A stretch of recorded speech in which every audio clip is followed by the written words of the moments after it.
300.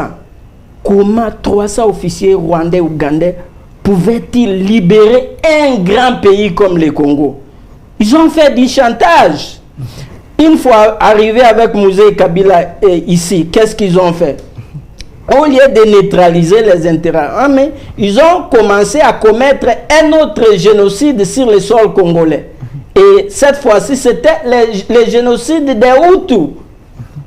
Ils ont tué des femmes, des personnes âgées, des enfants, les ont poursuivis jusqu'à Mbandaka, jusqu'à l'Équateur. Et Mouzé Kabila a dit non, non, non, non. Vous avez vécu le génocide des Tutsis au Rwanda. Je ne veux pas un autre génocide des Hutus au Congo.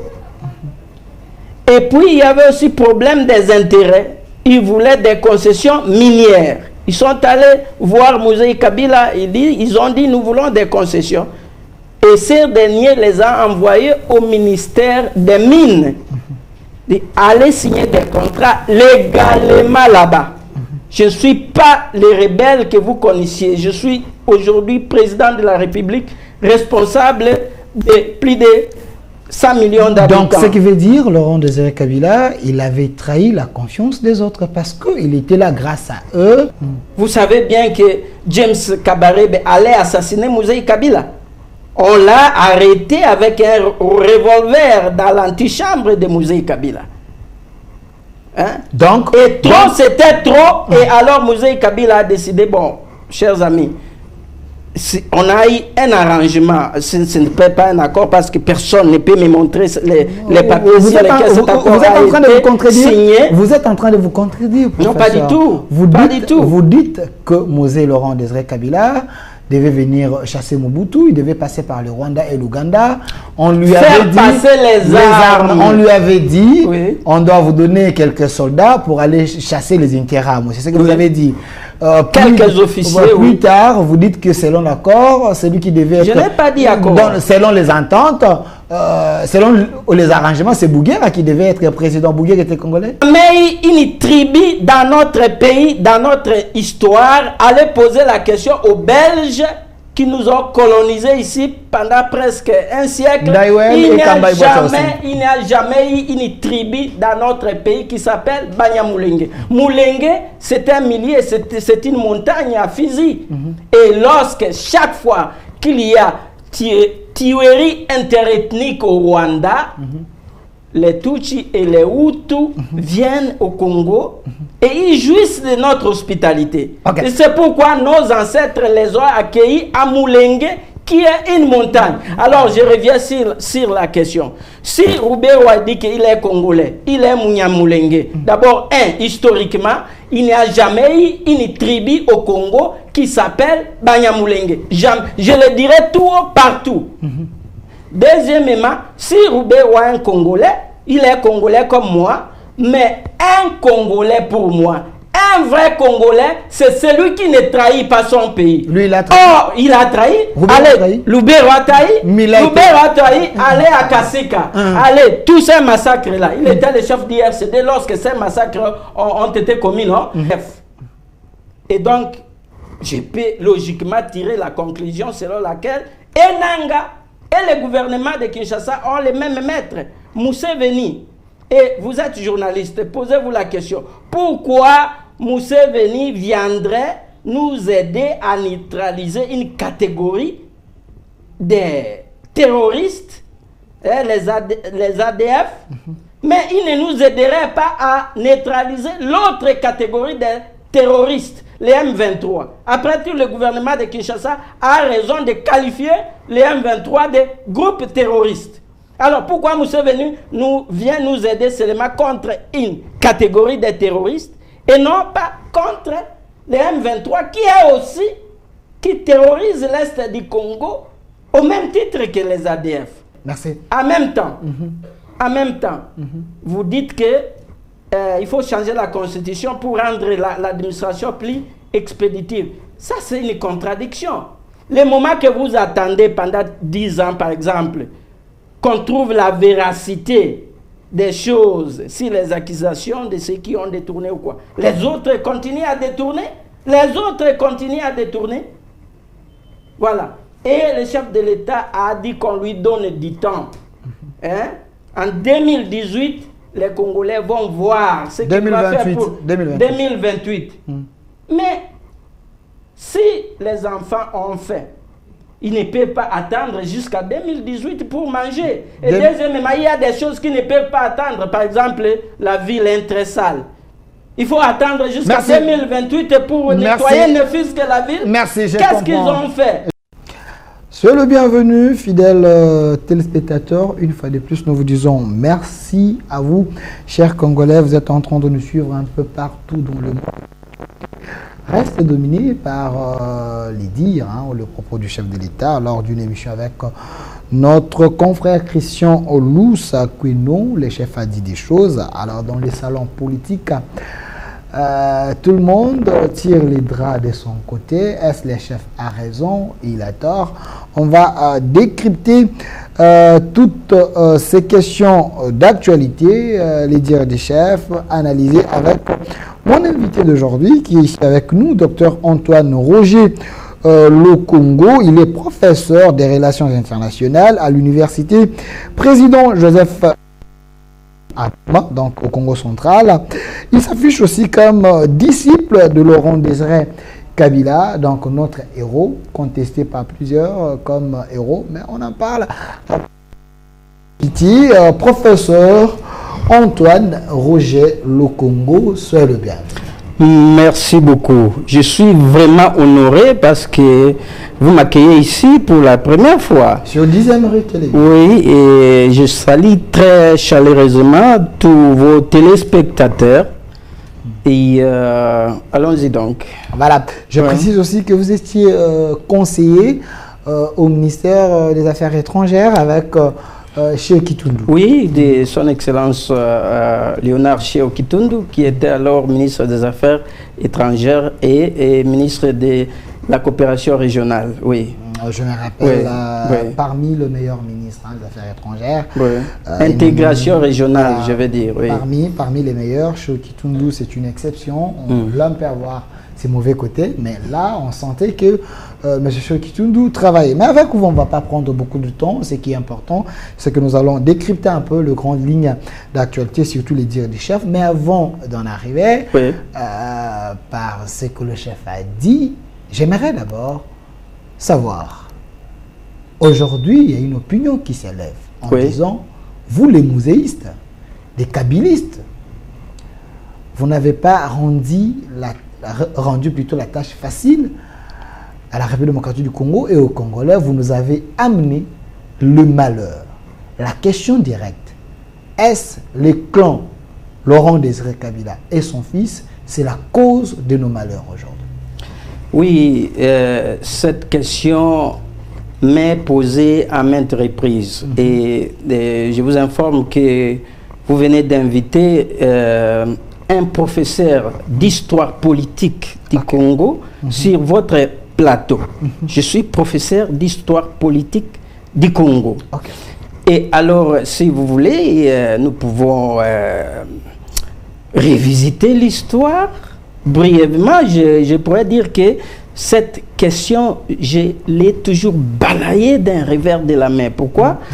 Parce que Mouzé Kabila lui-même, de sa propre bouche, dans une interview accordée à Jeune Afrique Économie en 1999, il a été plus que clair. Il a dit « J'avais besoin du territoire rwandais et ougandais pour faire passer les armes et chasser Mobutu du pouvoir. » Mais Museveni et Kagame m'ont donné des conditions. C'est-à-dire, ils voulaient que je sois accompagné par quelques officiers rwandais et ougandais. Et leur mission serait de venir avec moi au Congo et neutraliser les intérêts hamoués qui ont commis le génocide au Rwanda. Et selon Mouzé Kabila, dans cette interview-là, ils étaient au nombre de 300 officiers rwandais et ougandais. Et vous-même, M. Fabien, à 300... Delphin, excusez-moi. À 300, comment 300 officiers rwandais et ougandais pouvaient-ils libérer un grand pays comme le Congo? Ils ont fait du chantage. Une fois arrivé avec Mouzé Kabila ici, qu'est-ce qu'ils ont fait? Au lieu de neutraliser les intérêts, mais ils ont commencé à commettre un autre génocide sur le sol congolais. Et cette fois-ci, c'était le génocide des Hutus. Ils ont tué des femmes, des personnes âgées, des enfants, les ont poursuivis jusqu'à Mbandaka, jusqu'à l'Équateur. Et Mouzé Kabila a dit non, non, non, non. Vous avez vécu le génocide des Tutsis au Rwanda. Je ne veux pas un autre génocide des Hutus au Congo. Et puis il y avait aussi problème des intérêts. Ils voulaient des concessions minières. Ils sont allés voir Mouzé Kabila. Ils ont dit nous voulons des concessions. Et ces derniers les a envoyés au ministère des Mines. Allez signer des contrats légalement là-bas. Je ne suis pas les rebelles que vous connaissiez. Je suis aujourd'hui président de la République, responsable de plus de 100 millions d'habitants. Donc, ce qui veut dire, Laurent Désiré Kabila, il avait trahi la confiance des autres parce qu'il était là grâce à eux. Il ne pouvait rien faire sans le Rwanda et l'Ouganda. Il semble qu'il a été recruté. Et la mission auparavant, c'était la mission donnée au Rwanda et à l'Ouganda. Il fallait chercher un Congolais pour essayer un peu d'accomplir cette mission. Ça, c'est la version de l'IDPS. La version de l'IDPS. Parce qu'ils disent souvent que c'est Mouzé Kabila qui nous a amené des Rwandais ici. Non.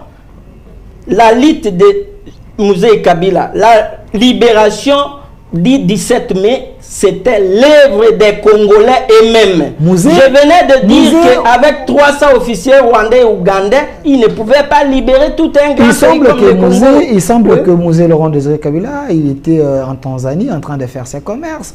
Il a été recruté. La personne qui était là avant, c'était Ngandou Kisasa. C'était Ngandou Kisasa. Si vous dites que Mouzé, c'était le patron, Mouzé était derrière Ngandou. Non, Mouzé n'a jamais cessé de lutter. Pendant 40 ans, mais il était derrière, il a abandonné, il est allé faire du commerce en Tanzanie. Faux. Non, c'est faux. Mouzé Kabila n'a jamais abandonné la lutte. Okay. Il voyageait toujours pour la cause de la lutte. Et quand vous parlez de Kisanse Ngandou et les autres, bien sûr, c'est lui qui a réuni toutes les forces lumumbistes pour maintenant chasser Mobutu du pouvoir et continuer, reprendre la légitimité du gouvernement de Lumumba qui a été coupé court par cet assassinat odieux de 1961. Mouzé Laurent Désiré Kabila s'est autoproclamé au Katanga, selon les plans. Il ne devait pas s'autoproclamer comme ça. C'était plutôt James Kabarebe qui devait prendre le devant, selon l'accord de l'Émirat, selon plusieurs sources. C'était Bouguera qui devait pas. Bouguera, oui. Vous vous souvenez bien que Mouzé Kabila ne cessait de dire que le complot contre le Congo a été ourdi de longue date. Il disait aussi qu'il veut prendre la tête d'un pays qui n'est pas le leur. Parce que Museveni, Kagame, les Rwandais et l'Ouganda n'étaient que des pions des puissances anglo-saxonnes. Et Mouzé Kabila a bien fait de couper l'herbe sous leurs pieds en s'autoproclamant président de la République à partir de Lumumbashi. Mais il avait violé l'accord qu'il avait amené. Voilà pourquoi il était considéré comme un traître. Il n'y avait pas d'accord. Il a dit lui-même, peut-être vous voulez faire une précipitation, accord de l'Émirat ou quoi. Il n'a jamais eu d'accord de l'Émirat. C'est lui-même qui a dit ça aux Congolais de Libreville, toujours en 1999. J'étais avec Boumanza sur mon plateau, il m'avait brandi cet accord de l'Émirat. Mais moi, je vous dis ce qui est sorti de la bouche de Mouzé Laurent Désiré Kabila lui-même. Vous pensez que j'y crois. Vous pensez que Mouzé Laurent Désiré Kabila ne pouvait pas mentir du moment que à qui il avait présenté James Kabarebe comme James Kabaré. Il avait menti au notable du Sud Kivu. Donc c'est Mouzé Kabila qui est mort pour les Congo, pour les Congolais, pour l'intérêt national suprême et pour la vérité, comme Patrice Lumumba. Il ne peut pas encore se tourner et tromper les Congolais. Il y avait beaucoup d'incidents. Vous mentionnez James Kabarebe. James Kabarebe avait quel pouvoir ici? Il était chef d'état-major ad intérim. Et bien sûr, Mouzé Kabila a été assassiné le 16 janvier 2001. Mais avant cela, vous savez bien que James Kabarebe allait assassiner Mouzé Kabila. On l'a arrêté avec un revolver dans l'antichambre de Mouzé Kabila.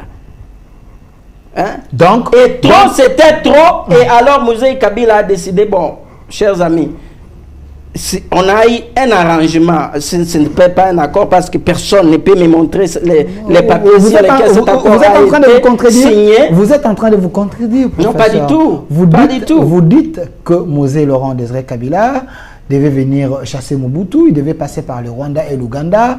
On lui avait dit passer les armes. On lui avait dit, oui, on doit vous donner quelques soldats pour aller chasser les Interahamwe. C'est ce que vous avez dit. Quelques officiers. Plus tard, vous dites que selon l'accord, celui qui devait être... Je n'ai pas dit accord. Selon les ententes, selon les arrangements, c'est Bouguera qui devait être président. Bouguera était congolais? Bouguera, vous voyez encore ces prétextes de Kagame qui continuent jusqu'aujourd'hui. Question. Attendez, Bouguera devait être président. Je vais vous C'était répondre. Selon les arrangements. Je vais vous répondre. Les prétextes que Museveni Kagame brandissent aujourd'hui, c'est toujours les mêmes depuis l'époque de Mouzé. Oh, les FDLR sont au Congo, les Interahamwe sont au Congo. Et alors, en confiant l'état-major à James Kabarebe, qu'est-ce que Mouzé a fait? C'était la sagesse. C'était vraiment la sagesse. Et c'est pourquoi moi je suis toujours un disciple de Mouzé Kabila. Vous êtes un mauvais disciple alors. Vous êtes un mauvais disciple, vous suivez un mauvais maître. Non, je vous explique. Quelle sagesse? Je veux vous redonner la parole. La sagesse, c'est d'ôter les prétextes. Attendez, ôter les prétextes à Museveni et à Kagame. Alors, vous dites que vous voulez neutraliser les étrangers, mais allez-y. Mais ils ont fait le contraire. Attendez, professeur. Ils ont fait plutôt fait le contraire. Professeur, est-ce Laurent Désiré Kabila, son fils, c'est eux là-bas de nos malheurs? Je reprends cette question d'une autre manière. Vous dites que Mouzé n'avait pas abandonné la lutte. Mouzé avait des milliers de Congolais qui devaient venir chasser au Mobutu. Mais on lui a donné 300 soldats. 300 soldats pour lui accompagner, pour chasser. Il a accepté. Il avait accepté 300 soldats. Et les 300 soldats qu'on lui a donnés, il avait aussi accepté qu'un étranger puisse conduire cette mission. Ça, ce n'est pas trahir les Congos, parce que s'il avait les milliers de Congolais, il fallait qu'il y ait un Congolais qui soit chef d'armée. Pourquoi accepter un Rwandais? Pourquoi on a confié, il a confié le commandement à James Kabarebe, justement pour ôter les prétextes à Museveni et à Kagame. Oui, neutraliser donc les Interahamwe. C'est ce qu'ils ont fait. Bon, je vous parle de Bouguera, je vous parle de Bizi Makahara, je vous parle de Ruberwa, je vous parle de tout ce monde-là qui sont venus avec Mouzé. Mais nous les croyants congolais, non? Nous les croyants congolais, le jour même où Mouzé a chassé les Rwandais et les Ougandais ici, Bizi Makahara est allé voir Mouzé. Il dit, je me sens en insécurité, je vais partir. Je vais partir avec les Rwandais. Et Mouzé lui a dit, mais vous êtes congolais, non? Vous restez. Moi, j'ai demandé aux Rwandais et aux Ougandais de partir. Mais il est parti avec eux, il est revenu comme chef rebelle. Nous avons alors compris que nous étions infiltrés. Alors, donc, nous étions infiltrés. Vous avez cité ici Ruberwa. Ruberwa est un Congolais ou c'est un Rwandais? Pardon? Vous avez cité Ruberwa ici.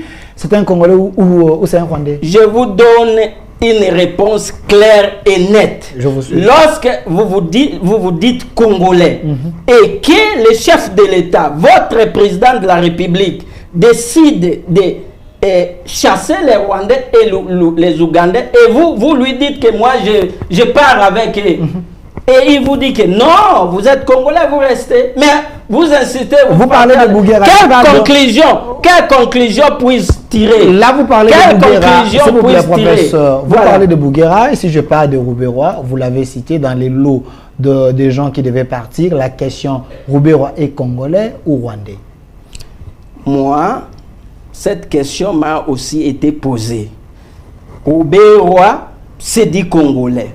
Tous les Banyamulenge se disent Congolais. Mais je suis professeur d'histoire politique de la République démocratique du Congo.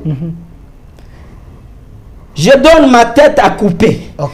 Il n'y a jamais eu une tribu dans notre pays, dans notre histoire, aller poser la question aux Belges qui nous ont colonisés ici pendant presque un siècle.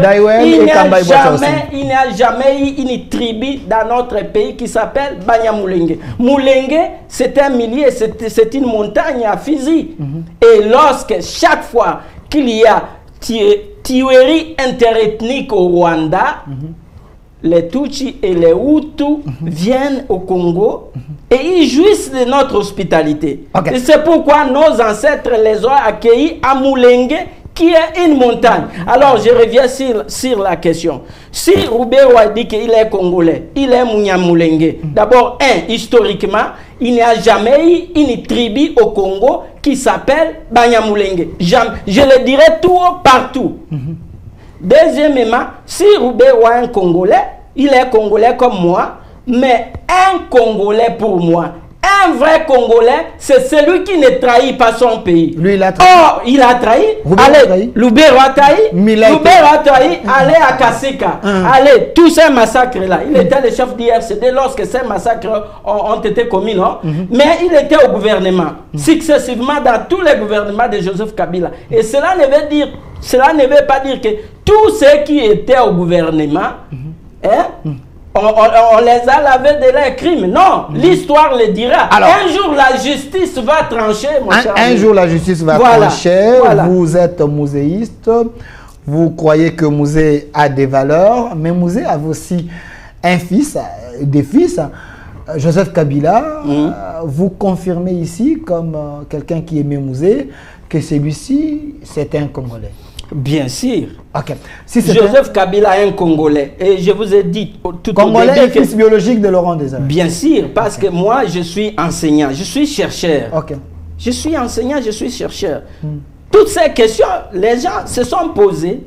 Mais moi, en tant qu'enseignant, en tant que professeur, en tant que docteur en politique étrangère et stratégie, moi, j'ai mené mes propres recherches, mais je reviens toujours sur les déclarations qui sont sorties de la bouche de Musée lui-même. J'étais à Bruxelles, je vous ai dit tout au début que j'étais journaliste à Londres pendant 9 ans. Okay. Et j'allais tout le temps en Belgique.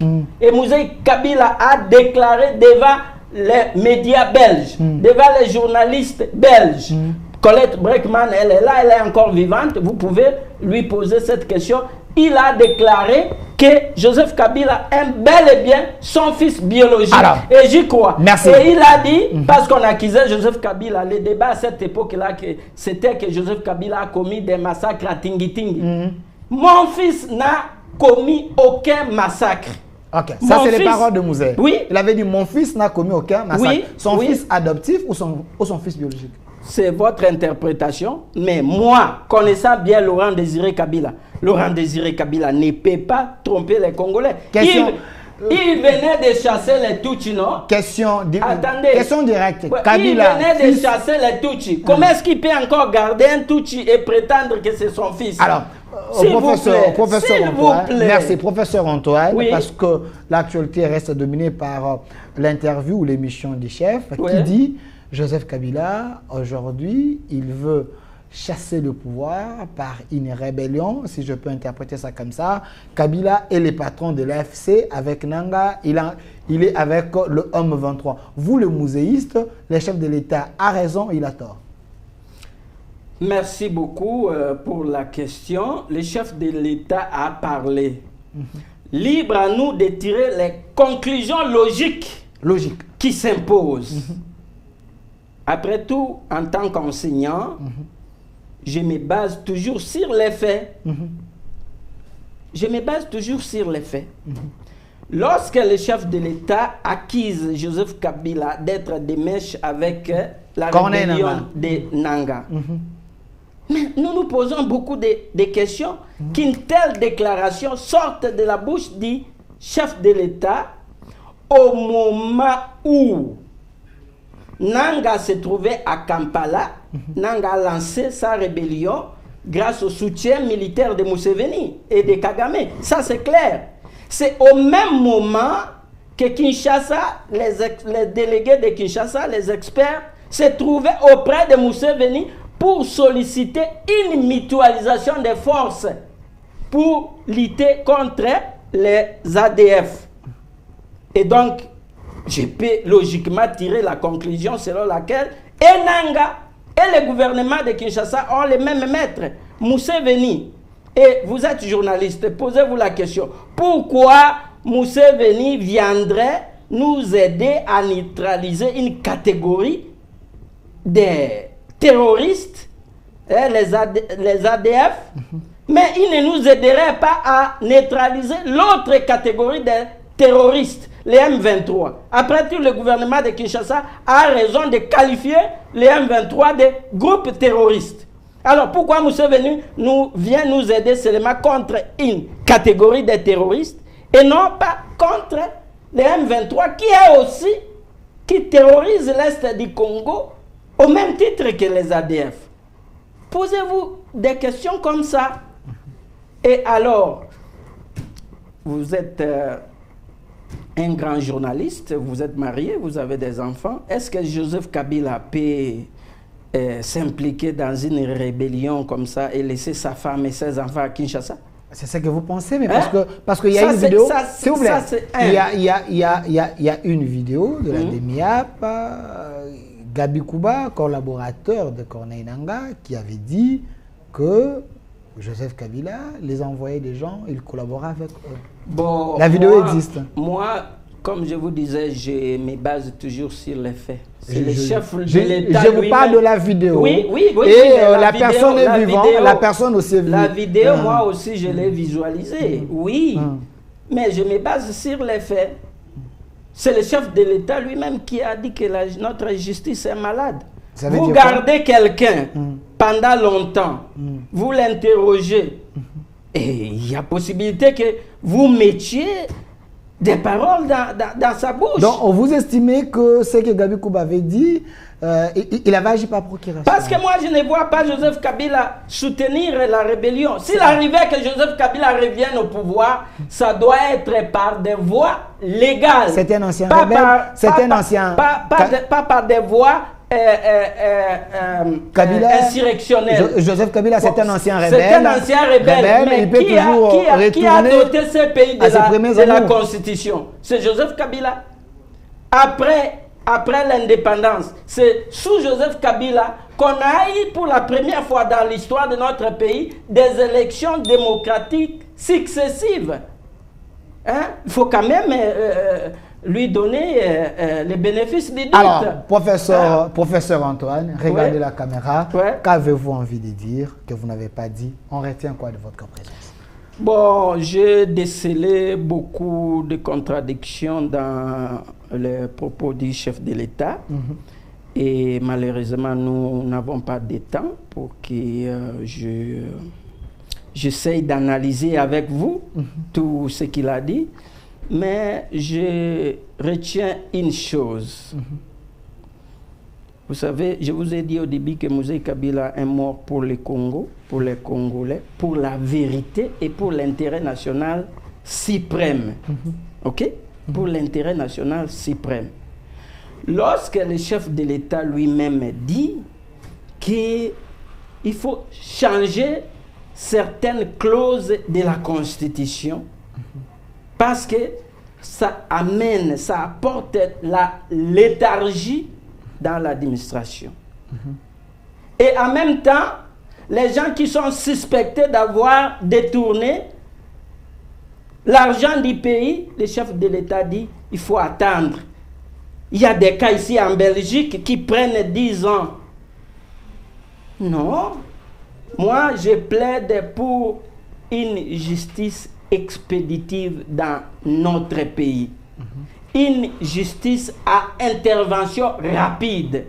Parce que lorsque vous dites que ceux qui détournent, ceux qui sont soupçonnés de détournement, il faut bien étudier leur cas. Peut-être on trompe, peut-être on leur met des choses dans les réseaux sociaux. Et ce n'est pas vrai. Merci. En même temps, vous dites que il faut changer la Constitution pour rendre l'administration plus expéditive. Ça, c'est une contradiction. Le moment que vous attendez pendant 10 ans, par exemple, qu'on trouve la véracité des choses, si les accusations de ceux qui ont détourné ou quoi. Les autres continuent à détourner. Les autres continuent à détourner. Voilà. Et le chef de l'État a dit qu'on lui donne du temps. Hein? En 2018, les Congolais vont voir ce qu'il va faire pour 2028. Mais si les enfants ont faim, ils ne peuvent pas attendre jusqu'à 2018 pour manger. Et deuxièmement, il y a des choses qui ne peuvent pas attendre. Par exemple, la ville est très sale. Il faut attendre jusqu'à 2028 pour nettoyer ne fût-ce que la ville. Merci, qu'est-ce qu'ils ont fait? Je comprends que vous avez tellement de choses à dire. Dans notre pays, le problème qui se pose, c'est celui-ci. Depuis l'indépendance, Lumumba n'a pas eu le temps de diriger Moïse Kabila non plus, et Kabila Joseph a essayé de son mieux. Nos dirigeants poursuivent le bonheur. Ils ne créent pas le bonheur. Ils veulent être milliardaires sur base de leur exercice du pouvoir. Ils ne créent pas le bonheur. Créer le bonheur, nous sommes riches. Et partout au monde, nous déclarons que le Congo est riche. Mais transformer ces richesses ici pour créer des emplois et des marchés au profit du peuple. Merci, professeur. Merci, professeur Antoine. J'estime que vous aviez beaucoup à dire, mais nous allons encore vous chercher pour faire avec vous une émission, s'étendre sur plusieurs sujets. Peut-être vous cherchez un co-débatteur, quand vous êtes un muséiste, et puis vous cherchez quelqu'un de l'Union sacrée. Merci d'avoir répondu à notre invitation. Je précise que mon invité, c'est un professeur de relations internationales, un ancien conseiller au ministère des Affaires étrangères et aussi un muséiste. Merci à vous d'avoir répondu à notre invitation. Restez fidèles à nos programmes. Suivez cette émission déjà sur notre chaîne YouTube au Centre Télévision et Delcas Télévision. Mais plutôt, laissez vos commentaires. Vous l'avez suivi. Est-ce que c'est qu'il a dit? Il a raison ou tort? Laissez vos commentaires. Si vous connaissez un peu l'histoire, aidez-nous. Parce que ceux qui vont suivre l'émission et lire vos commentaires, ils seront outillés. Parce que vous avez votre part à faire comme public au Centre Télévision ou Delcas Télévision. Un grand merci à l'équipe qui m'a accompagné.